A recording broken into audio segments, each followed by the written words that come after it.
I bought this repossessed Bugatti Veyron with supposedly a broken gearbox. Nothing happens if I try to go into drive. Nothing happens. But we managed to solve the problem with just a tiny fuse. And that fuse was for the hydraulic gearbox pump. And we all know fuses don't just end up like that on their own. There's got to be a problem further down the line. And also the car still has a misfire along with loads of other problems, and it's going to get even harder now because Bugatti won't sell us any parts for this car unless it's with them. So the car would have to be on site with ourselves at any parts get ordered. Okay, so that fuse is fine at the minute, and every time we open the door, we can hear the pump building up pressure, and everything is actually working as it should.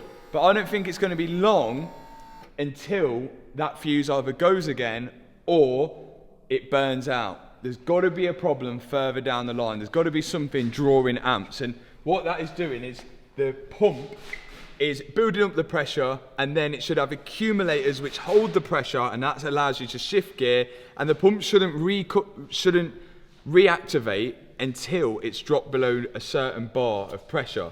So before I test it out on the auto and see exactly how much pressure that pump's holding and whether it's losing it, I'm going to take off this quarter panel because we might be able to visually see the pump. So if we do a visual inspection first, and if nothing's visually wrong, then we'll plug the auto in and we'll see if we can see it losing pressure. First step, let's get this off because we should be able to access the pump behind it. Let's go. Now the strange thing that I found out is that during a service on the Bugatti Veyrons, each year they actually replace the gearbox pump, which says to me it must be a weak part of the car. I've never heard of anyone replacing any pumps each year on a service. And judging by the rest of this car, I highly doubt this one's been serviced. Now that the quarter panel's off, we're one step closer to accessing all the pumps and the filters for the gearbox. Okay, quarters off. It's given us way better access to all this stuff. The thing is, I can't see the gearbox pump yet. We can only see, math sensors. To get to the gearbox pump, we've got to get behind this. So that is the next stage. I'm hoping that there's something visually wrong with the pump, and that would explain why the fuse was melted in that way. But to access it, I've got to remove the body panel and then this piece of carbon, which is actually part of the rear frame. And now we can see it all. This could be our issue because it's very damp here, isn't it? All this is wet and that should be bone dry. But where is it coming from? And where is it leaking from? Actually, I was expecting to see it. Is it just weeping out of that, do you think? To make sure there was no leaks, first I cleaned everything with brake cleaner, and then I was going to go round, open the door again to activate the gearbox pump, and then was going to check to see if there was any leaks. But we didn't see anything apart from this. The wire is exposed all here, look. The wire going to the gearbox pump did have some breaks in it.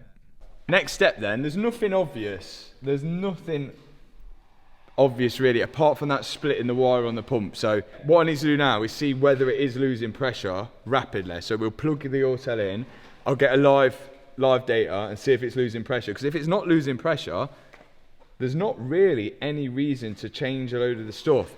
But I do want to get that pump out and at least service it. But yeah, sometimes if it ain't broke, don't fix it. So nothing obvious yet, but something must be causing that pump to overwork or stay on for too long. So what I wanted to check is to see whether the gearbox is holding pressure, because if it was dropping, then the pump would have to keep working to build up that pressure. And I could check this with the auto. Okay, so we've got pressure, we've got 49 bar, is that? 49 bar of pressure. Now I think these are the pressures that are held in each accumulator. And what we're looking for is if they drop dramatically. And I also want to see at what point does the pump kick in to build back up that pressure. So 48 bar, 50 bar. Let's see when the pump kicks in. I'm now going to reach over to put my foot on the brake and select a gear. because it uses the pressure to select the gears, so we should see a pressure drop. Right there. Park. 50 bar. Park. Neutral. And the pressure was only going down very slightly after each gear shift, It's doing alright. which seemed okay. And 47 bar. 46. But when does the pump kick back in? 45. 44 bar. And then the pump kicks back in to build up the pressure. 44 bar. And then the pump kicks in. And every shift I did, it lost about 1.5. But we don't know if that's normal. And the only gearbox I know which is fairly similar to this is the SVJ, which uses solenoids to change gear as well, and also needs oil pressure. And I know Ricky at RE Performance knows these cars inside out, so I gave him a call. We'll be able to help with this because we figured it out is literally they're basically the same as a Gallardo, we think. So this gearbox, when I turn the ignition on and the pump kicks in, I can see how much pressure the gearbox is holding. What was it? 50 about 50, yeah, it's on about 55 bar. The pump kicks in at around 44 every time it drops to 44 bar on this car, which I think is similar to a Gallardo. But when that pump goes and I'm sitting here with the ignition on, the pressure does slowly creep down. Not loads, but it does slowly creep down. Is that normal, or should it hold complete pressure? So, how long does it take to fall down? Right, here we go.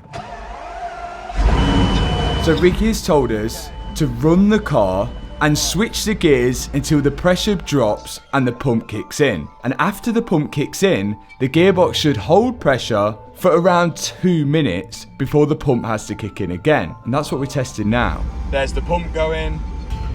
Pump. Okay, go on then. Pump. 1, 2, right, don't do anything, and then And the pressure actually held for longer than 2 minutes.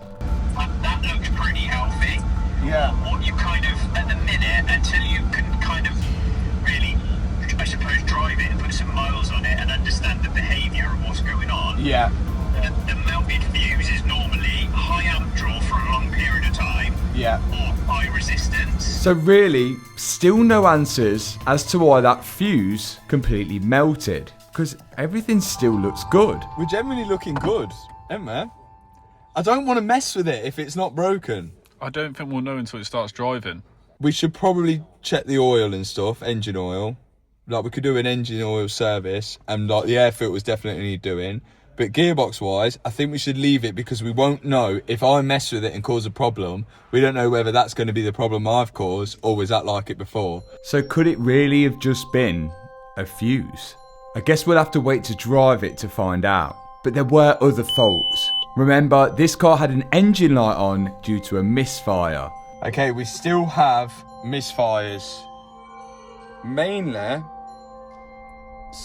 ion current 16. And the rest are all random misfires. Because the way this car detects misfires is from the crank sensor. But it's 16 the one I'm worried about. Yeah, it's all coming from that cylinder 16. So Volkswagen coil packs are rubbish, and I know that from a Volkswagen Lupo. So it could be a bad coil. But the best way to test that is pull the coil out of 16, put it in 15, and see if we get the malfunction on another cylinder. Guess that's the next job before we start the radiator situation, and probably drive it. Exciting. So to change the coil pack over from 16 onto cylinder 15, we first need to access them, which means we need to take off a fair amount of stuff. And we think cylinder 16 is on the left hand side. First thing off is the air filter. This needs replacing, but I'm not paying Bugatti prices to have it replaced. But that is an odd looking filter, isn't it? There's no doubt this car needs a service, which we'll get onto. For now, let's just try and solve the faults. And to access these coil packs, it looks like this rear quarter is going to come off as well. And unlike Alex's Persport, These rear quarters are made out of aluminium, which explains why the Veyron is a little heavier than the Chiron. Now that the quarter's off, I can undo the clamps on the MAF sensors and lift out the air filter housing. Next up, I've got to start removing the bottom housing of the intake scoops, which means a few coolant pipes run through it, which needs to come out, a few bolts, then we can lift it out, and we can nearly see the coil packs. Next off is the engine cover. All this, I think I'm going to get painted and refurbished. And whilst I'm doing this on the left side, my dad's also dismantling the right side, just in case we need to switch anything over there as well. Next off is the charge cooler, and we're getting one step closer to the coil packs. The next thing I've got to remove is the frame which holds the charge cooler, and once that's removed, I should gain access to them. I dread to think what the labour cost will be from Bugatti on changing all your spark plugs. But with all that removed, eventually I can get the coil packs out, which are of course in charge of sending the power to the spark plug. So it's pretty important that it works. Right, 15 is going to go into 16 now. There's no visual problems, but we'll see. And if it stays on 16, then we've got to look at the spark plug. And then if it ain't the spark plug, then we have something wrong with the ECU going on, which sends the signal to these. Or something else, like an injector.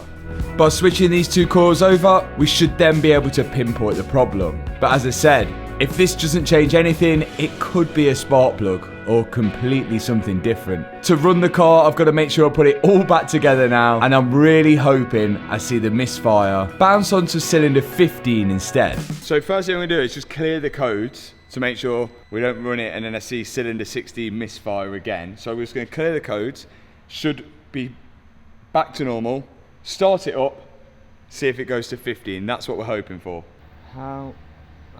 Okay, so no faults. Let's start it up, see if it runs terrible, and then hopefully it's 15, because that would be so easy if it was. Here we go.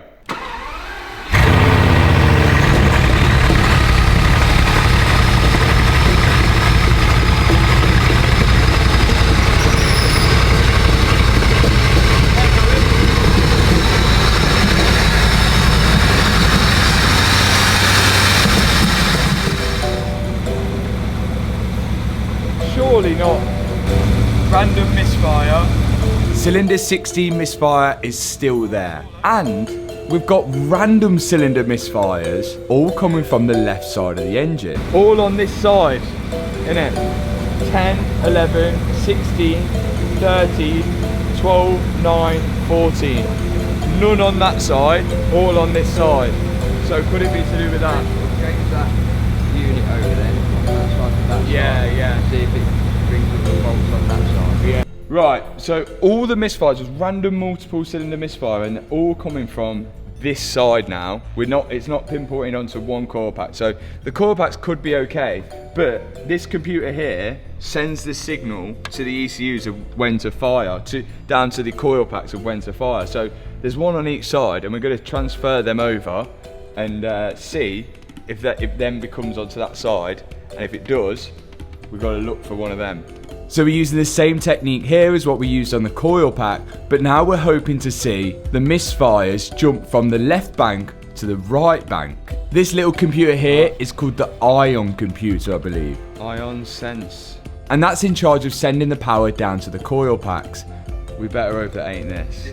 £9,000. What? There you go. There's £9,000. And from what I remember, a technician who worked on Mark's Bugatti said that he had a misfire due to one of these being faulty. It has got a misfire, which we diagnosed down to an ion control module. So could it be a common issue? Well, I guess we're about to find out if that's the case once we run it again with these switched over.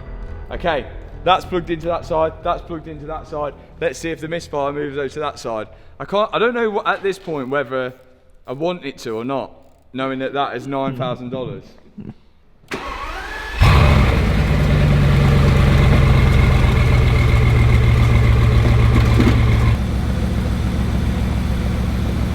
No faults.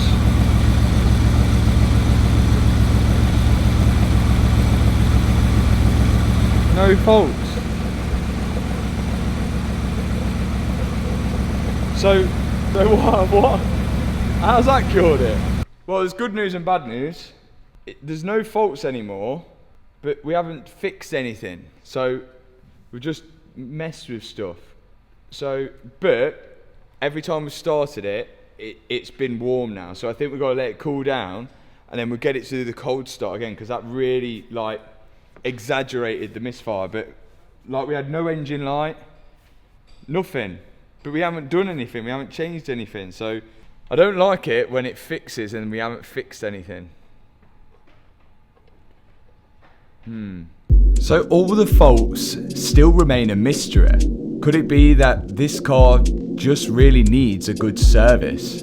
Everything just seems intermittent. So for now, we're just putting everything back together before jumping on to the next thing. There is one thing I do want to do, which is on that gearbox pump, we saw that frayed wire. And I'm just worried why that wire is frayed. There's potential that if the plastic surrounding the wire has got really hot, it could be really brittle.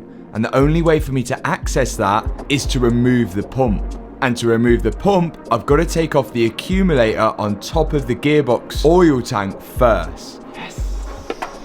Safety! Accumulator. And now, the gearbox pump can finally come out. Well, I think we found the issue. Oh, look at all that. It's rock hard. All that is rock hard from heat. The plastic casing covering over the wire was completely perished and just dropping off. Wow, there's the problem. Again, this is all caused from heat, so these wires must have been getting pretty hot, but we still don't know why. Has this pump just completely worn and it's working harder than it should, or is something causing it to stay on for way too long? Bad, isn't it? It's like fully exposed all the way up. That's like £1 million car and it's done that. I've never seen that on any car we've done. And that is used on an Audi A5 to make its roof go on and off. And it didn't take long for me to find what other car this pump is used on, and none of which it's used for a gearbox pump. So is it fit for purpose? The gearbox pump on the Bugatti turns on every single time you open the door and every time it drops pressure. Whereas if that pump's used to take a roof off and on, then that's not going to be used as often, which could be the reason why Bugatti changed this pump every single year. Now, I've ordered one of those pumps, but until that turns up, for now, I'm just going to run some electrical tape around the bare wires to prevent them from shorting out when I put this one back in, because I want to know how this car behaves when we start driving it and whether all those faults actually come back. Like, I put tape on and then added even more. Put it back in. Let's hope it all works. Put it back in. And this is the perfect time for me to grab a Y food, because as you know, me and you guys who are constantly on the go, this is a perfect meal in a bottle, and it's going to keep me full up to my next meal. And that is because it's the perfect alternative to grabbing some fast food at lunchtime, and you know you're getting exactly what your body needs. In one of these bottles, there's 26 vitamins and minerals. It's high in fiber, high in protein, lactose-free, gluten-free, and there's no added sugar. And on top of that, there's loads of different flavors to choose from. They taste just like a milkshake. That's it. We're all in. I need to see whether it still works. So if it doesn't, I'm in big trouble. And now, if you did want to try Y Food, now is the perfect time, because there's a huge 30% off sale. For those that have already tried Y Food and want to just restock, you can get my bundle for 30% off. Or if you want to try Y Food for the first time, then I'd recommend getting a taster pack, which is also 30% off right now. I've popped a link in the description box below.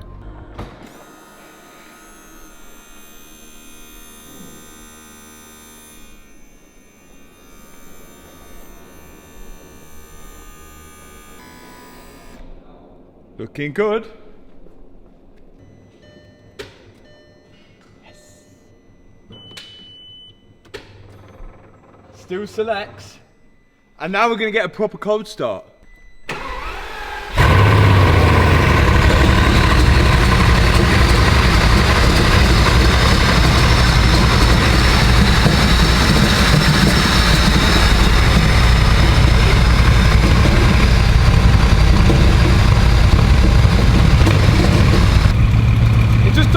Cold starts, does it?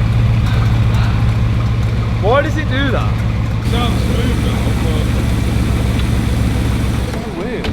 Yeah, like there's there's no engine light, so there's no codes. So as far as it's aware of, it's got no misfire, but it's just a cold start, isn't it? But I don't know, I've never heard one cold start before.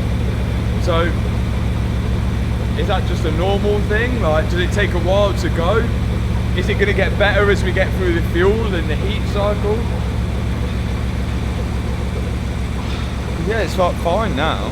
It's all still a mystery. I guess I could have just got an insane deal on this Bugatti after all. But I guess we won't know the true extent of the problems until I take it for its first drive. But before we do that, I've still got another fault to fix. We've got that leaky radiator on the front, which I think means I've got to fix it.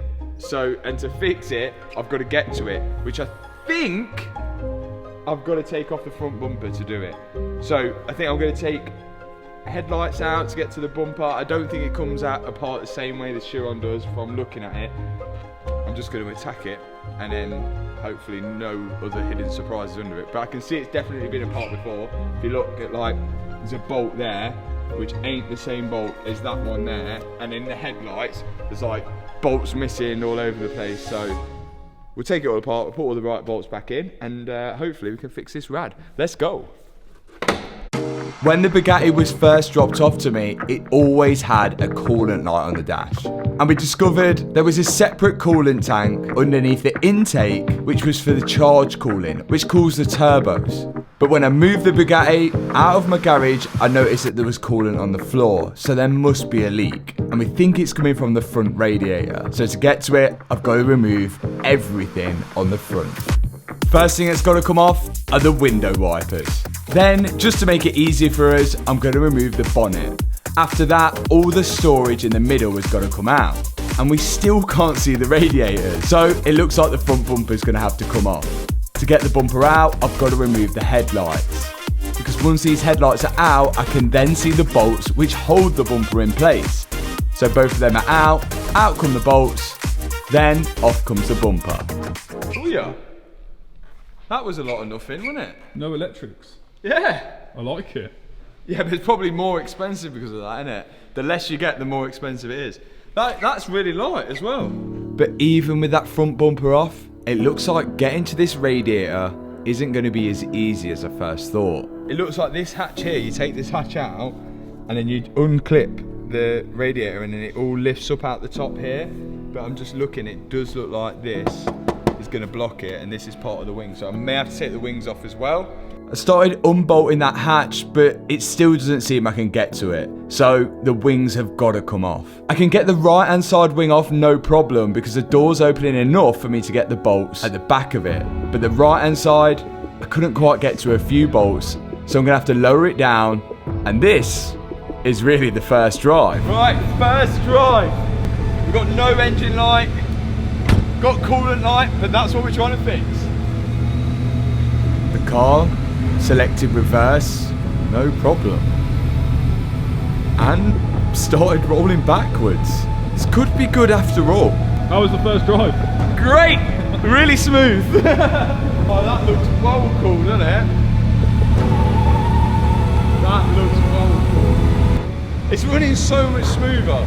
And now that the Bugatti's off the ramp, I can access the bolt on the inside of the door. Loosen that off, and then eventually I can lift off the front wing. 2 wings off! But it still doesn't look like I'm going to be able to get that front radiator out. Okay, in an ideal situation, what I would do now is remove this top panel and I'll lift the radiator out, but I cannot get this radiator to move because it's attached to that radiator, and that radiator is attached to the fans, and the fans are at the back, and the things that are blocking the fans are these carbon bits, but to remove the carbon bits you've got to remove the radiators before you get to the carbon bits. So I can't remove the radiators because I can't get this off. So to get this off, I've got to actually unbolt it from the chassis here, which means removing all the suspension, the arms, the steering rack, everything there to get this forward. So what I'm trying to do is, I'm trying to get these rads off so I can see if I can actually get to the bolt on the side of the rad to separate these two, but then I still don't think that this radiator is going to lift up because this is blocking it. No matter what I did, I couldn't find a way to access this front radiator and get it out without removing the entire front end. And I just don't think the leak is big enough to warrant doing that. So what I'm going to do now is drain the coolant out of that radiator by removing the bottom hose here and the top hose. Then we're going to run a pressure test. What we want to try and do now, I've got a smoke tester. I'm going to blow smoke in there and hopefully it's going to find a way out. And when it finds its way out, we should know where the leak is. And if we mark the leak with a little bit of pen, we need to see if we can fix it.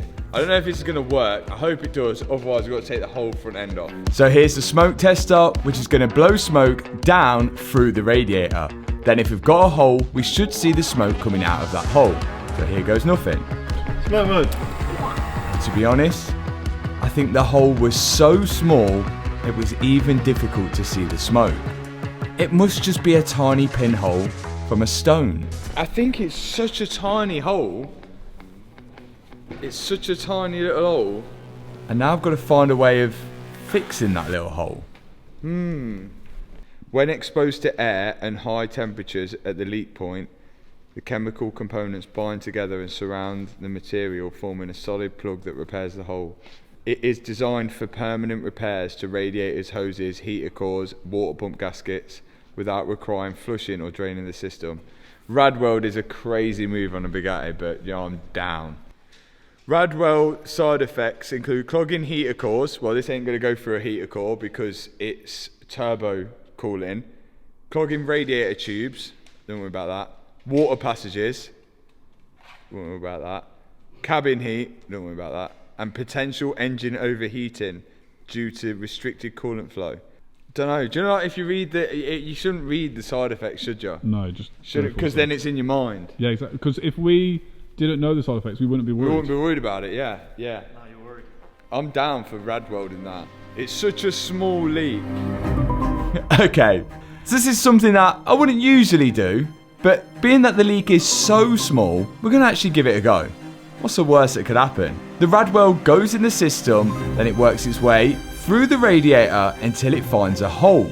Once it finds that hole, the Radweld sort of sits there and then goes hard, creating a permanent repair. Right, here we go.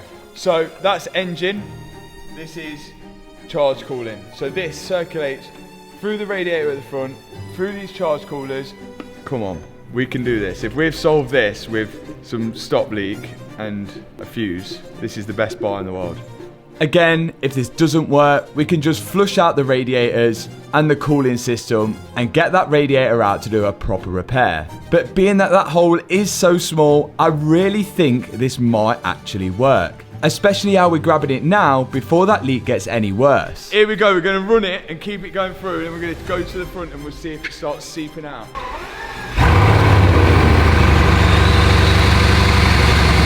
In order for the Radweld to work, it's got to get up to temperature. So we let it run for a little while in hopes that it'd seal the leak. All dry at the minute, but we need to get hot.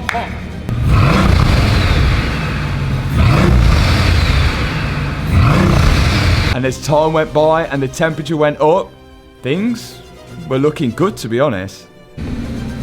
How are we looking, Eve? Looks alright to me. Can't see anything obvious yet. Hopefully it sorted it. The car was running at temperature for a long while. I actually think that might have cured it. Okay, this is going to be the true test now. We've put fuel in it. We've put 99 RON fuel in it.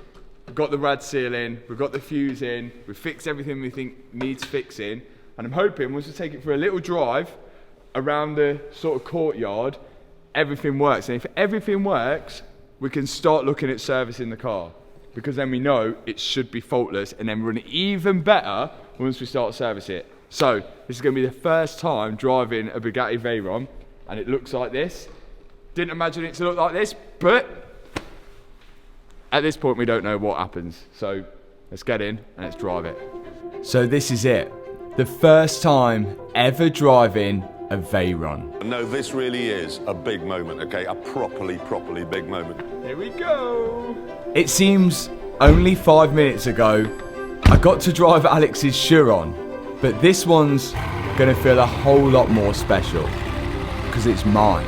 Not just the best car that's ever been made, but very possibly the best car we'll see in our lifetime. You can't see anything out of there. There's no reverse camera, no parking sensors.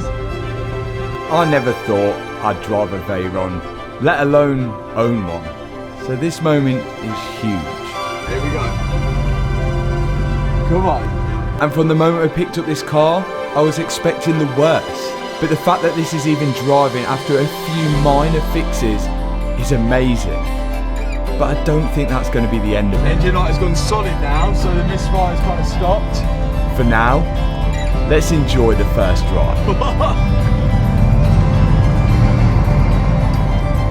Change your gear smoothly. It's rock on, isn't it? It's so stiff. It's rock on.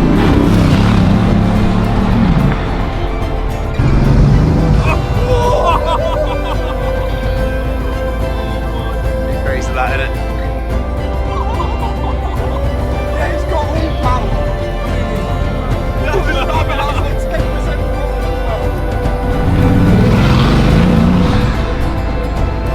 Oh my, there's so much torque. There's like no lag or whatsoever. No, it just goes whoosh.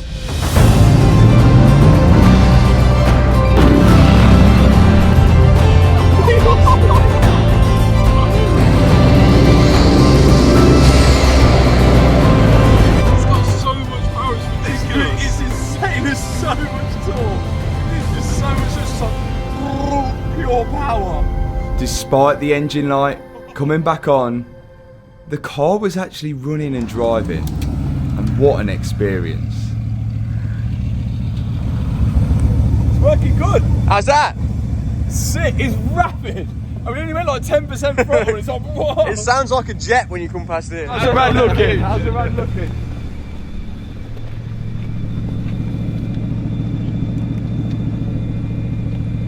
It's looking a lot better. We're looking good.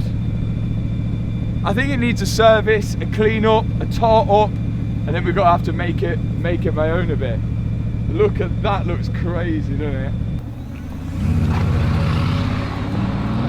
But despite an amazing first drive, all those problems now come back to haunt me. Is that not going into gear? What's the No, situation? it went into gear, but now it's all flashing every light on the dash. The transmission light Oh, it's got all this and the flashing engine light. light Malarkey. were now back on. After I restarted the car, I heard the gearbox pump start up, but it never switched off. Almost like it built up too much pressure. I don't know why. Something is definitely getting stuck. Yeah, but I don't think the pump's a problem because the pump clearly works, doesn't it? But the pump is pumping because something's telling it to keep pumping. So it's either got to be the pressure sensor or something's stuck or pressure relief or something. Because something's telling that pump to keep pumping when it doesn't need to. It could even be a sticky relay, which is sticking on and overpowering the pump. The only good thing is that the car still goes into gear and still moves. But this would explain the problem of how that fuse actually burnt out, if that pump is staying stuck on.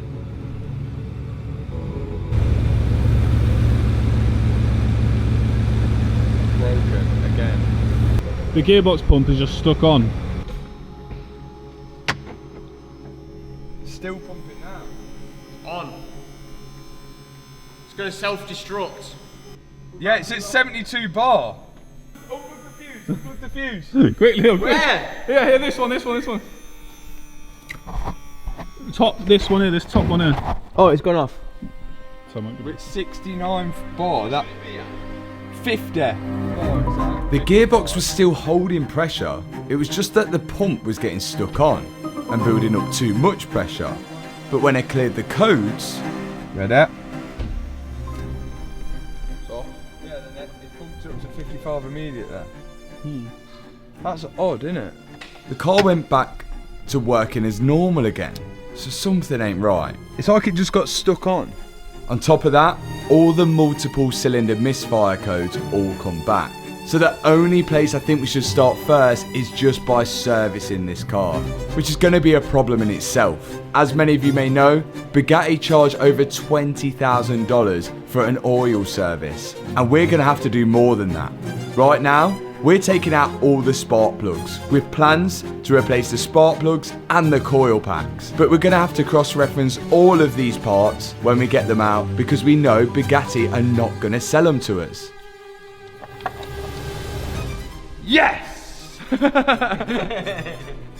Dirty girl. That's very black. Yes, that is. NGK, Volkswagen Audi. The good news is that the spark plugs look pretty bad. A lot of carbon build-up on every single one that we pulled out of the engine. And although they might not be causing the misfire, they're certainly not helping it. And luckily, these are just generic NGK spark plugs. So they're going to be fairly easy to just cross-reference. And eventually, me and my dad managed to remove all 16 of these spark plugs. And it's just going to be the case now on cross-referencing the spark plugs and the coil packs as well, as I'd like to eliminate everything. Okay, before we go underneath and drain all the oil out, there's more stuff I want to do on top, and this is all the gearbox stuff. So there's accumulators, there's pumps, and we know we had that issue with the pump, but I think the pump's actually fine. I want to replace it anyway, so it just literally solves everything. So I'm going to get the pump off, the accumulators out, there's filters in here. I think there's actually 3 filters here, and then there's another one underneath. But in order for us to know what they're off and how we're going to get them, I've got to take them out first. I don't know whether loads of oil is going to fly out of it, because I've not drained the oil, but I guess we'll figure that out. So, accumulator off first. I'm going to see whether we can cross-reference all of it once we get it off. Let's go. First step, unscrew the accumulator. One accumulator out. Only markings on it is that. No brand or anything. Once that accumulator's out of the way, I can now access the other one which is sat next to it. And that one unscrews as well. I don't see any purpose in actually replacing the accumulators because they do seem to work. And I'm unsure whether Bugatti actually changed them during the service. But what I do know is that they changed the gearbox pump, which is what we got out again now. So far, so good. Next step are all the filters in the gearbox, and there's a lot. Starting off with the top one here, I've undone the plug, then I have to slide in a bolt to be able to pull out this tiny filter, which is like a metal one. I'm pretty sure we'll be able to source this filter or even get one made. Next step, another gearbox filter below it. You can already tell how important it is for the gearbox fluid to be clean, just by the amount of filters that's there. You think PAL is a Russian company? Ooh.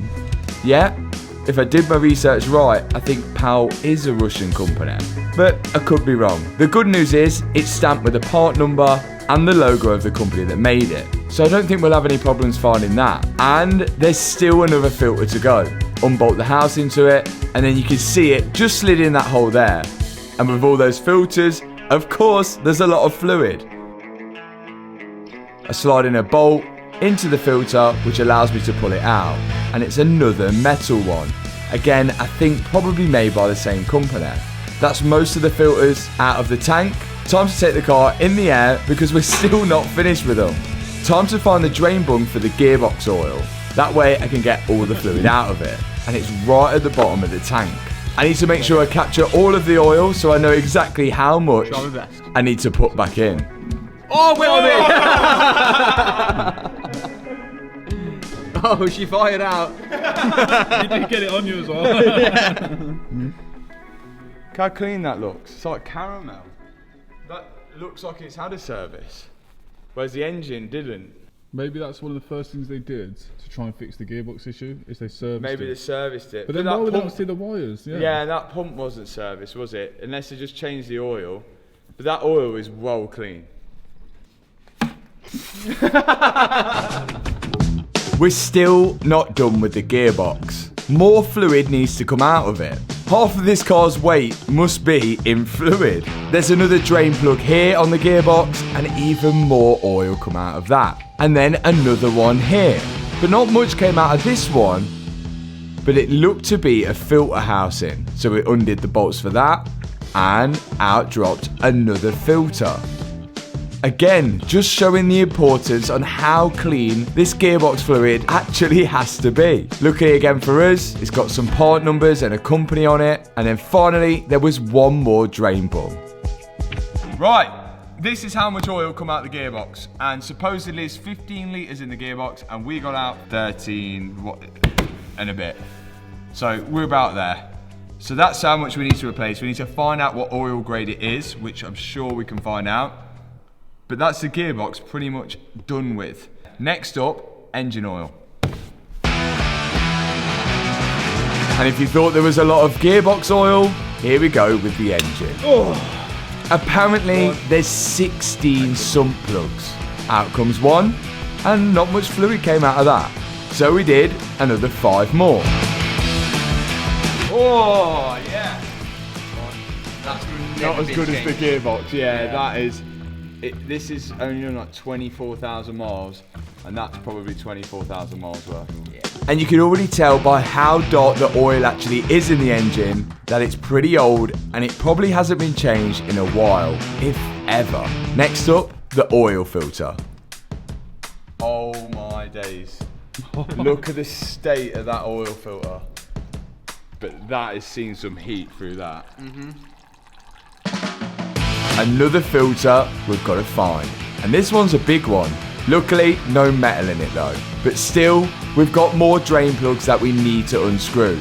To get all of this oil out, there's a lot. But I still don't think this is worth anywhere near 20 grand to service. Oh, the plug is stuck somewhere. But I guess if you've got a Bugatti, then you pay Bugatti prices. And not to mention, to get to all of these sump plugs, we would have had to take off the under tray as well. So there is still a fair amount of labour just to get to these plugs, but not 20 grand's worth. Yes. And the last thing I'm doing here is the Howdex. Not much in that, is there? Which is almost like a separate gearbox, but for the front wheels. Oh! Is that the filter? This looks pretty similar to what they put in the Audis. So I think we'll be able to find this. All of this, I've now got to figure out where we can get from, not from Bugatti. So we've got to Google every bit of number, cross-reference every part. Look at it, there's all brands on it. So there's Corralon, there's POW, there's whatever that is. We've got to get it all and put it all back in it. She should drive as good as new afterwards, we hope. So we made some good progress, but we still can't really get to the bottom of all these faults. But hopefully, after we've sourced all these parts and done the service, I will finally have a working and running Bugatti Veyron. Thanks so much for watching this video. If you enjoyed it, hit that subscribe button, hit that thumbs up button, and I'll see you in the next video. Peace out. You need to get hotter. I think you need to get hotter. What are you lot doing? Like a drug that I just can't deny.